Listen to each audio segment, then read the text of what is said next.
জাতীয় নির্বাচনে যেমন নির্বাচন কমিশনার 2 নম্বরই কাজ করছে, এই নির্বাচনে আমরা ওরকম কিছু দেখিনি। অভিনন্দন জানাচ্ছি, শুভেচ্ছা জানাচ্ছি।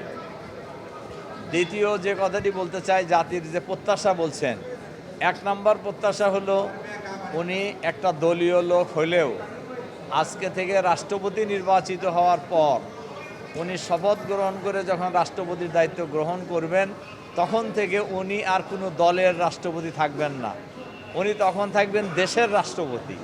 সুতরাং আমরা আশা করব যে উনি দেশের রাষ্ট্রপতি হিসাবে কোনো দলীয় এজেন্ডা বাস্তবায়নের চেষ্টা করবেন না, উনি জনগণের স্বার্থ সংশ্লিষ্ট বিষয়ে নিরপেক্ষ ভূমিকা পালন করবেন।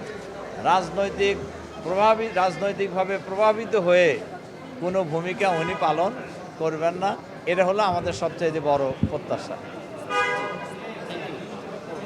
ঠিক আছে, ধন্যবাদ।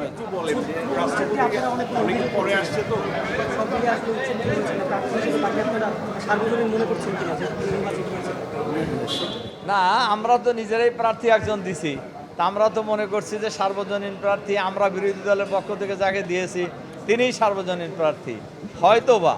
হয়তোবা যদি 70 অনুচ্ছেদের বাধ্যবাধকতা না থাকতো, তাহলে আমাদের প্রার্থী আরও অনেক বেশি ভোট পেত। না, ভোটের পরিবেশ আমাদের দৃষ্টিতে, আমরা ওই জাতীয় নির্বাচনে যেমন নির্বাচন কমিশনার 2 নম্বরই কাজ করছে, এই নির্বাচনে আমরা ওরকম কিছু দেখিনি। রাষ্ট্রপতির কাছে আসলে প্রত্যাশাটা আরেকবার একটু বলবেন। না, ওইটা তো একবার বলছি আর কি। আরো পরে আরো কয়েকটা চ্যানেল আসছে তো। না, রাষ্ট্রপতির কাছে আমাদের তো মূল প্রত্যাশা যে উনি নির্বাচিত হওয়ার পর উনি আর কোনো দলীয় ব্যক্তি নন, উনি এখন রাষ্ট্রের রাষ্ট্রপতি হিসাবে উনি দলীয় চিন্তা চেতনার ঊর্ধ্বে উঠে নিরপেক্ষভাবে দেশ পরিচালনায় ভূমিকা পালন করবেন, জনস্বার্থে উনি নিরপেক্ষ থাকবেন, এটাই আমাদের প্রত্যাশা। থ্যাংক ইউ ভাই, থ্যাংক ইউ।